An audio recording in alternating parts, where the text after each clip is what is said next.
And now we are going to start with the sequential circuit.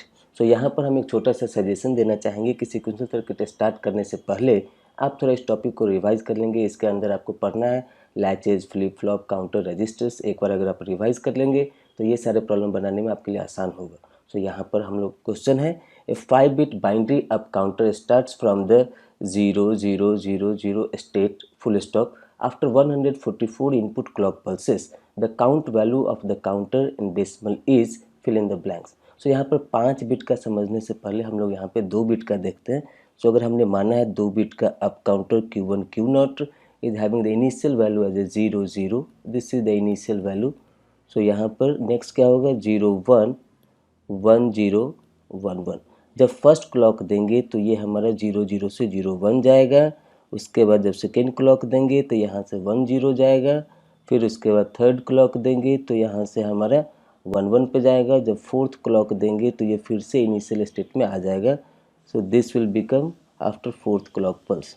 तो यहाँ पे एक साइकिल को कंप्लीट करने के लिए 2 बिट का है, इसलिए 4 क्लॉक पल्स लगा। तो यहाँ पर हम लोग को देखना अब ये 5 बिट के लिए, तो यहाँ पर 5 बिट का इनिशियल स्टेट क्या है 0 0 0 0 और इसका मैक्सिमम क्या होगा 1 1 1 1 1। So this is 0 here, this is 31।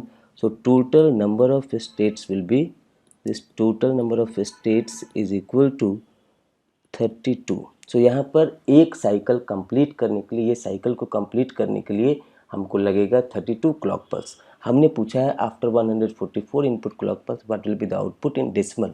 तो यहाँ पर इसको निकालने के लिए ये 144 को 32 से डिवाइड देंगे। सो 32 4 जा इट विल बिकम हेयर 128 और यहाँ पर रिमाइंडर बचेगा हमारा 16। जैसा हमने यहाँ पर देखा है कि एक साइकिल कंप्लीट होने के बाद 0 स्टेट में आ जाता है, तो यहाँ पर भी ये 4 साइकिल कंप्लीट होने के बाद उस समय का स्टेट होगा इसका ये 0 0 0। तो जब 16 क्लॉक पल्स देंगे फर्दर तो ये 16 काउंट लेगा further, so that their binary values will be 1 0 0 0 and their decimal value will become as 16। So हमने यहाँ पर पूछा है डेसिमल में, इसीलिए इस क्वेश्चन का this is as NET question. So the answer for this question is 16 here. So after 144 clock pulses that output will become 16 in decimal. So now by this way this is the end of the explanation for this question. So the question here is a 3-bit binary ripple counter uses T flip-flops, comma, whose all the inputs are high and initially normal output of all the flip-flops are reset full stop. If negative edge of the clock is used to trigger counter flip-flops and complemented output of flip-flop is connected as clock to drive the next level of flip-flop, comma, then the value of count under bracket in decimal after 5th clock pulse is fill in the blanks. सो यहाँ पर कई बार gate के exam में statement based भी question होता है। तो चलिए यहाँ पर देखते हैं इसका इक्विवेलेंट सर्किट। सो हमने इसका इक्विवेलेंट सर्किट ये ड्रॉ किया है। यहाँ पर इस टाइप के प्रॉब्लम को बनाने से पहले आपको टी फ्लिप फ्लॉप का फंक्शन टेबल पता होना चाहिए और उसके बाद ये रिपल काउंटर का बेसिक आइडिया होना चाहिए। तो जैसा कि हम लोग जानते हैं टी फ्लिप फ्लॉप का इनपुट अगर हाई होता है तो वो क्लॉक पल्स के साथ वहाँ पे टॉगल करता है, मतलब 0 to 1 1 to 0 स्टेट चेंज होता है। तो यहाँ पर रिपल काउंटर में जिस साइड से हम लोग फिजिकल क्लॉक देते हैं वो हमारा LSB होता है। सो ये हमारा LSB bit of the counter है और ये हमारा MSB bit of the counter है। तो यहाँ पर सबसे पहले देखते हैं कि नेगेटिव एज ट्रिगर का क्या मतलब होता है। तो नेगेटिव एज ट्रिगर का मतलब होता है कि जब आप यहाँ पर एक क्लॉक पल्स जब 1 to 0 जाता है तो उस समय में फ्लिप फ्लॉप का जो स्टेट है उसका आउटपुट चेंज होता है। ये Q0 का, Q1 का, Q2 का, it will change whenever there input clock will changes from 1 to 0। सो यहाँ पर ये मतलब होता है नेगेटिव एज ट्रिगर का। और ये 4 पॉइंट्स हमने दिए हैं यहाँ पर as per the basic of this ripple counter. So यहाँ पे negative edge trigger and normal output as a clock अगर हम लोग यूज़ करते हैं, मतलब क्या कि अगर नेगेटिव एज ट्रिगर है मतलब क्लॉक पल्स हमारा 1 to 0 जा रहा है, तो उस समय में अगर ये Q0 से आउटपुट लेंगे और ये T1 में हम लोग एज ए क्लॉक देंगे, फिर यहाँ Q1 से आउटपुट लेंगे और T2 में एज ए क्लॉक देंगे, तो उस समय जो काउंटर का आउटपुट आएगा वो हमारा अप काउंटर की तरह आएगा। उसके बाद अगर हम लोग नेगेटिव एज ट्रिगर यूज़ करते हैं और Q0 बार से, Q1 बार से, Q2 बार से अगर हम लोग क्लॉक लेते हैं for driving the next level of the flip flop, तो उस समय में वो काउंटर का बिहेवियर डाउन काउंटर होता है। सिमिलरली अगर पॉजिटिव एज ट्रिगर हम लोग लेते हैं और normal output as a clock लेते हैं तो डाउन काउंटर होता है, और positive edge trigger and normal output as a clock तो उस समय अप काउंटर होता है। सो ये चारों पॉइंट्स आप अपने नोटबुक में नोट कर लेंगे, ये एग्जाम में बहुत काम आएगा इस टाइप के प्रॉब्लम को बनाने के लिए। तो यहाँ पर देखिए, यहाँ पर जो हम लोगों ने लिया है वो नेगेटिव एज ट्रिगर है और complemented output as a clock इस सर्किट में कनेक्टेड है। इसका मतलब है कि इसका बिहेवियर होगा डाउन काउंटर, इसका बिहेवियर होगा डाउन काउंटर। और हमने इनिशियल स्टेट लिया है 0 0 0। तो यहाँ पर as per the operation of this ripple counter जब ये क्लॉक हम लोग देंगे तो negative edge of the clock पे ये T0 फ्लिप फ्लॉप टॉगल करेगा, और यहाँ पर का इनिशियल आउटपुट 0 है तो कहाँ जाएगा, ये 1 जाएगा after arrival of the first clock. इसका मतलब है कि Q0 बार हमारा 1 to 0 जाएगा, तो उस समय में T1 फ्लिप फ्लॉप भी हमारा टॉगल करेगा। तो यहाँ पे जब फिजिकल क्लॉक दिए फर्स्ट क्लॉक तो उस समय में T0 का आउटपुट हमारा चेंज हुआ, ये Q0 हमारा आउटपुट चेंज हुआ 0 to 1। सो ये यहाँ पे 0 to 1 चेंज हुआ, और उस समय Q0 डैश या फिर Q0 बार इसको बोलते हैं, यहाँ पर ये 1 to 0 चेंज हो रहा है तो ये T1 फ्लिप फ्लॉप भी टॉगल करेगा, तो इसका भी आउटपुट चेंज होगा 0 to 1। अब जब ये यहाँ पर टॉगल करेगा तो उस समय ये Q1 का आउटपुट क्या होगा, ये अगर हमारा 0 to 1 जा रहा है तो Q1 बार का आउटपुट हमारा क्या होगा, ये हमारा 1 to 0 जाएगा। इसका मतलब है कि ये Q2 आउटपुट भी हमारा चेंज करेगा 0 to 1। इसका मतलब है कि after the first clock we got the value of Q2 Q1 Q0 all are 1 here. अब हमारा सेकेंड क्लॉक जब देंगे, सेकेंड फिजिकल क्लॉक जब देंगे तो Q0 हमारा चेंज होगा, ये 1 से 0, ये 1 से 0 चेंज होगा। इसका मतलब है कि Q0 डैश हमारा या फिर Q0 बार हमारा ये चेंज होगा 0 to 1, तो उस समय में T1 का स्टेट हमारा चेंज नहीं करेगा, ये एज इट इज़ रह जाएगा। सिमिलरली यहाँ पे ये T2 फ्लिप फ्लॉप के लिए भी सेम होगा, इसका भी आउटपुट सेम रह जाएगा। तो सेकेंड क्लॉक पल्स के बाद हमको मिला 1 1 0, ऐसे ही करके आप चेक करेंगे तो थर्ड क्लॉक पल्स के बाद मिलेगा 1 0 1, फोर्थ क्लॉक पल्स के बाद मिलेगा 1 0 0 एंड फिफ्थ क्लॉक पल्स के बाद मिलेगा 0 1 1। सो हमने पूछा है क्वेश्चन में कि what will be the output of this counter after the fifth clock pulse.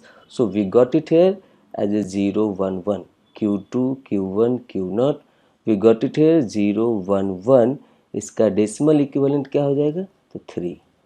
So that our answer will be as like this is the question from the category of NAT, so that their value will become here as a 3, their numerical values in decimal it will become here 3. By this way, this is the end of the explanation for this question. So the question here is a NOR latch is shown in below figure. So this is the figure here. Assume each NOR gate is having equal and finite propagation delay of 2 nanosecond and initially Qn is equal to 0 and Qn bar is equal to 1 full stop. At t is equal to 0, the inputs supplied are x is equal to 1 and y is equal to 0 full stop.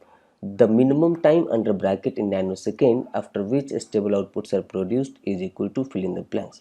तो चलिए इसका detail solution देखते हैं। तो यहाँ पे जैसा कि क्वेश्चन में दिया हुआ है कि ये Qn हमारा इनिशियली 0 है और Qn बार हमारा 1 है। इसका मतलब कि एज ए फीडबैक ये यहाँ पे 0 आ रहा है और यहाँ पे ये 1 जा रहा है। इसका हम नाम दे देते हैं फर्स्ट गेट, इसका हम नाम दे देते हैं सेकेंड गेट। सो यहाँ पर ये दिया हुआ है फीडबैक। अब उसके बाद बोला जा रहा है कि t is equal to 0 time पे हमारा x इज इक्वल टू 1 है और y is equal to 0 apply किया गया है, तो कितने देर के बाद स्टेबल आउटपुट मिलेगा वो हमको यहाँ पे निकालना है।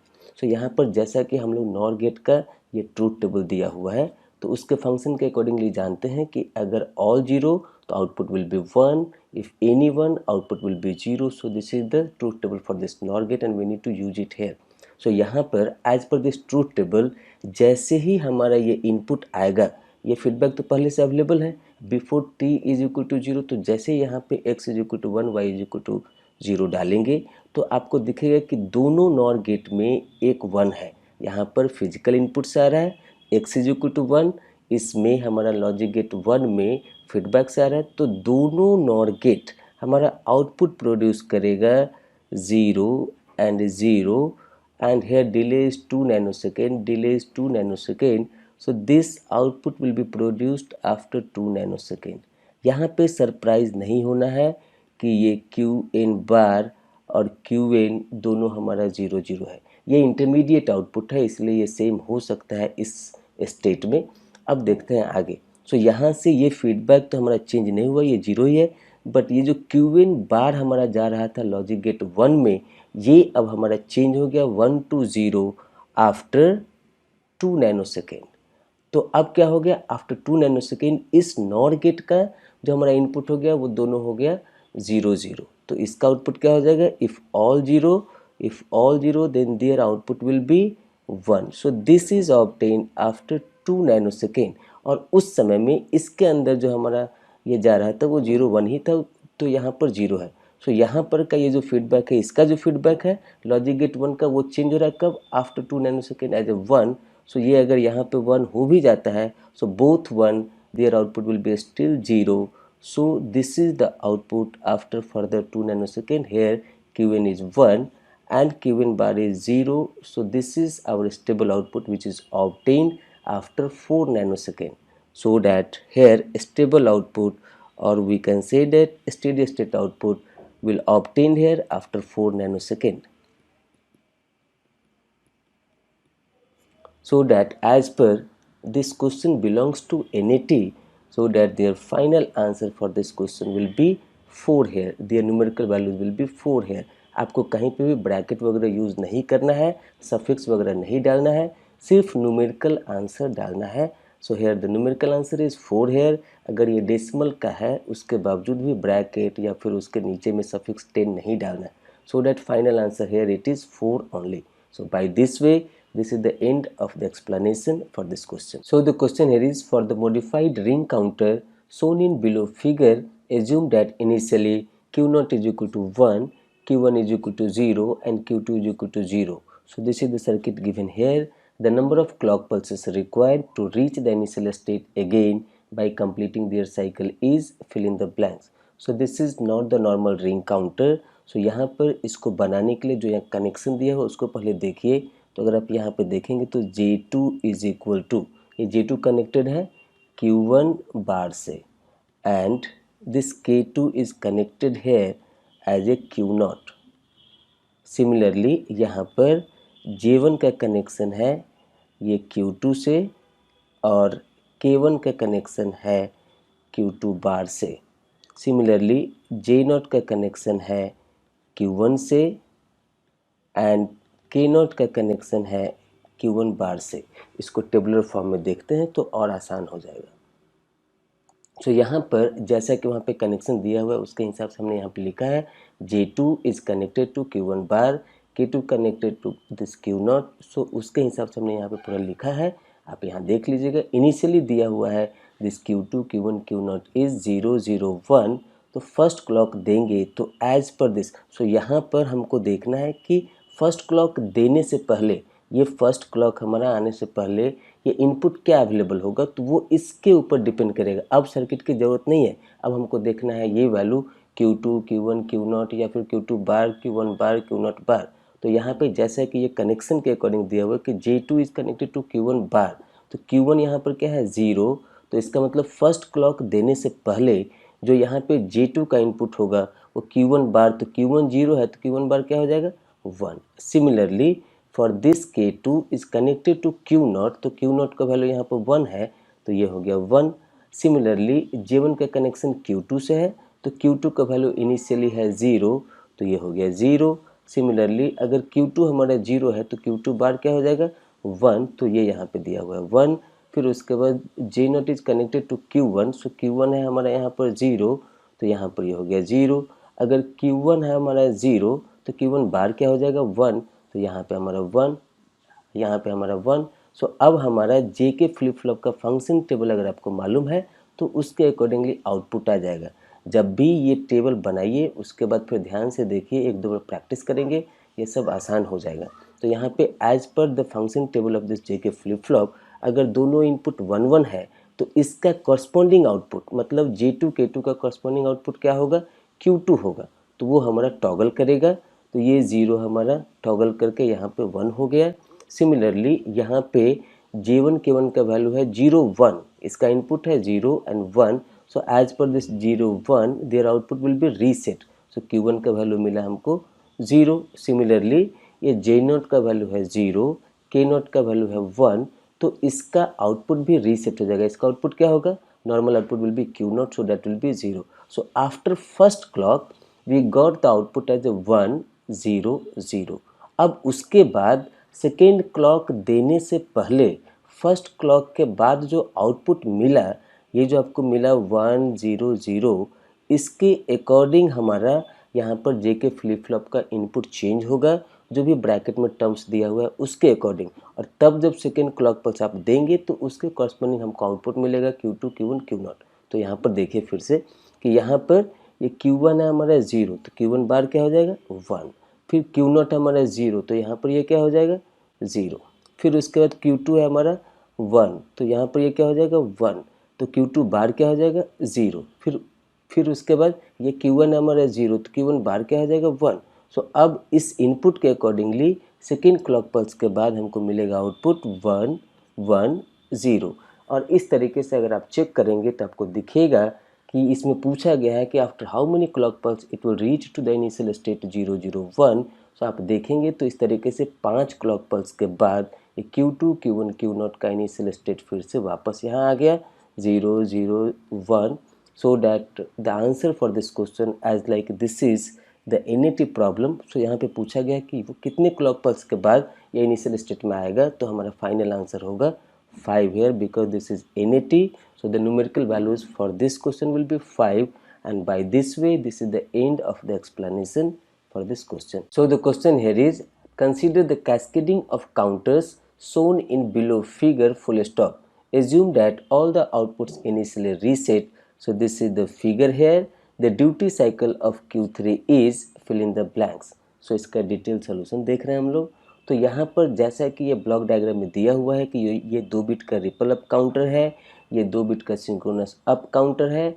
तो यहाँ पर ये रिपल अप काउंटर का वैल्यूज़ ये क्लॉक के टाइप पे डिपेंड करता है। तो जैसा कि यहाँ पर सिंबल दिया हुआ है, ये सिंबल हमारा डिनोट करता है, क्लॉक का ये सिंबल हमारा डिनोट करता है कि ये पॉजिटिव एज ट्रिगर है, ये हमारा पॉजिटिव एज ट्रिगर है।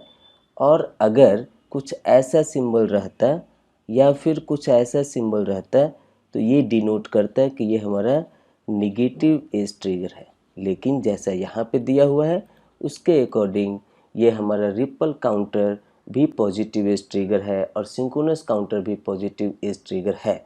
अब यहाँ पर जैसा कि कनेक्शन दिया हुआ है तो उसके अकॉर्डिंग यहाँ पर रिपल काउंटर का Q1 का जो आउटपुट है वो यहाँ पे सिंक्रोनस काउंटर के लिए यहाँ पर ये क्लॉक की तरह बिहेव कर रहा है। तो इसका मतलब है कि Q1 का वैल्यू जब 0 से 1 चेंज करेगा तभी हमारा इसका आउटपुट चेंज होगा, अदरवाइज ये अपने प्रेजेंट स्टेट को रिटेन करेगा। तो जैसे कि यहाँ क्वेश्चन में मेंशन है कि initially Q3 Q2 Q1 Q0 all are reset, their decimal value will be 0, so that now once the clock will be applied what will happen। तो यहाँ पे जैसा कि ये मेंशन है 2 बिट रिपल अप काउंटर है, तो Q0 का वैल्यू चेंज करेगा 0 से 1 and Q1 will be same as a 0। और यहाँ पर जैसे कि ये Q2 Q3 भी 0 0 रहेगा, क्योंकि Q1 जब तक चेंज नहीं करेगा 0 से 1 तो Q3 Q2 का वैल्यू चेंज नहीं करेगा, इसलिए ये 0 0 है यहाँ पर। जब नेक्स्ट क्लॉक देंगे तो Q0 का वैल्यू हमारा चेंज करेगा 1 से 0 और Q1 का वैल्यू हमारा चेंज कर रहा है 0 से 1।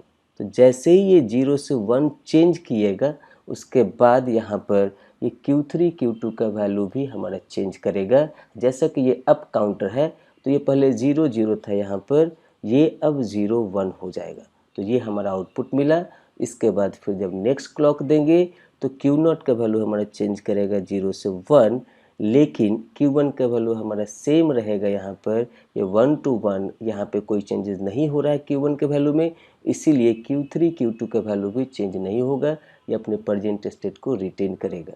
सिमिलरली जब नेक्स्ट क्लॉक आप देंगे तो ये Q0 का वैल्यू हमारा कहाँ जाएगा, ये 1 से 0 जाएगा और ये Q1 हमारा जाएगा 1 से 0।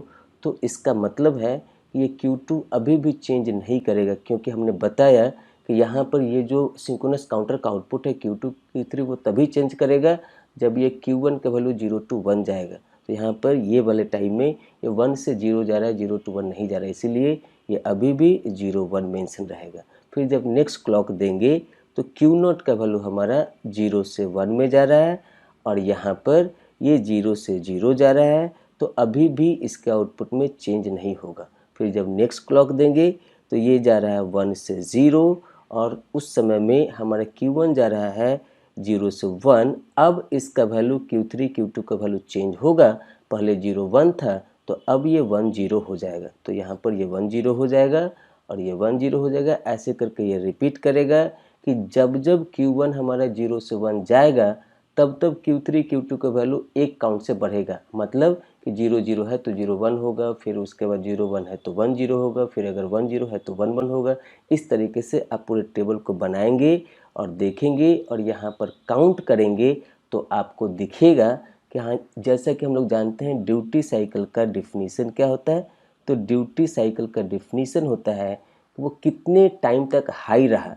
तो यहाँ पर ये कितनी बार हाई है into number of clock pulse.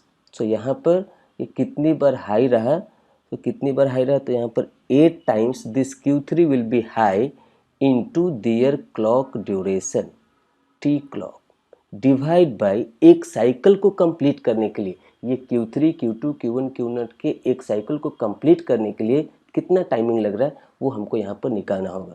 So this will become here 16। तो यहाँ पर लेंगे 16 इंटू टी क्लॉक। ये एक साइकिल को कंप्लीट करने के लिए यहाँ से जहाँ से चले थे हम लोग वहाँ पर जाने के लिए जब आप देखेंगे यहाँ पर पूरा entire in steady state, not take in one cycle, in steady state if you see that then it is taking 16 clock pulse to complete one cycle. और उस 16 क्लॉक पल्स में आप देखेंगे कि Q3 8 टाइम्स हाई है और 8 times low है। So here this is giving here T on. So on time will be 8 into T clock और टोटल साइकिल का ड्यूरेशन क्या होगा, ये हमारा साइकिल टाइम है this T cycle. So T cycle is 16 into T clock. So यहाँ पर जब आप इसको देखेंगे तो ये मिलेगा 1/2 दैट इज 0.5।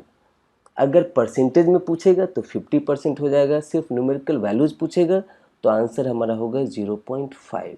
सो यहाँ पर जैसा कि हमने इस क्वेश्चन को न्यूमेरिकल आंसर टाइप में रखा है तो इसका आंसर होगा 0.5। आप एग्ज़ाम में जल्दीबाजी ना करेंगे, अगर यहाँ पे percentage of duty cycle mention रहेगा तो आंसर हो जाएगा 50। अगर ये सिर्फ ड्यूटी साइकिल पूछा है विदाउट परसेंटेज तो इसका आंसर होगा 0.5। इतने ही नहीं, यहाँ पर तो हम लोग देखें Q3 के ऊपर ड्यूटी साइकिल, अगर आप Q2 का चेक करेंगे, Q1 का चेक करेंगे, Q0 का चेक करेंगे, सब में आपको 50% या 0.5 ही मिलेगा, क्योंकि एक साइकिल को कंप्लीट होने में in steady state 8 times it is high, 8 times it is low. तो वहाँ पर अगर आप डेराइव करेंगे और वहाँ पर चेक करेंगे तो आपको दिखेगा कि Q0 का, Q1 का, Q2 का, Q3 का, सबका वहाँ पे ड्यूटी साइकिल 0.5 मिलेगा। So that final answer for this question it is 0.5, and by this way this is the end of the explanation for this question.